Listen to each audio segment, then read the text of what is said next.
नमस्कार, सार्वमंथन न्यूज महाराष्ट्रमध्ये आपलं स्वागत. पाहुयात आजची सविस्तर बातमी.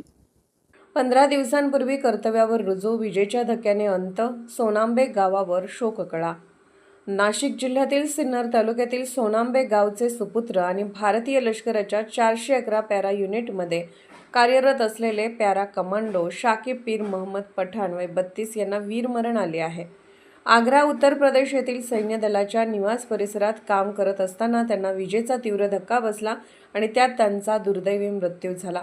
देशसेवेचे स्वप्न उराशी बाळगून लष्करात दाखल झालेल्या या शूर जवानाने अवघ्या 15 दिवसांपूर्वीच सुट्टी संपवून पुन्हा कर्तव्यावर रुजू झाले होते. मात्र नियतीने घात केला आणि कर्तव्य बजावत असतानाच त्यांचा दुर्दैवी अंत झाला.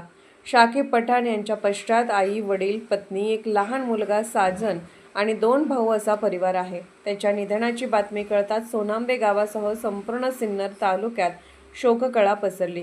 गावातील वातावरण अत्यंत हळहळजनक झाले असून सर्वत्र दुःखाची छाया पसरली आहे. विशेष म्हणजे ज्येष्ठ पत्रकार संजय गायकवाड यांच्या सासरवाडीचे शाकिब पठाण असल्याने त्यांच्या कुटुंबियांशी त्यांचे जवळचे स्नेहसंबंध होते. त्यामुळे या घटनेने त्यांच्या कुटुंबासह परिचित वर्तुळातही मोठी शोकभावना व्यक्त होत आहे. शाकिब पठाण यांच्यावर त्यांच्या मूळ गावी लष्करी व शासकीय इतमामात तसेच मुस्लिम रीतिरिवाजानुसार अंत्यसंस्कार करण्यात आले. देशासाठी प्राण अर्पण करणाऱ्या या वीर सुपुत्राला सर्व स्तरातून भावपूर्ण श्रद्धांजली अर्पण करण्यात येत आहे.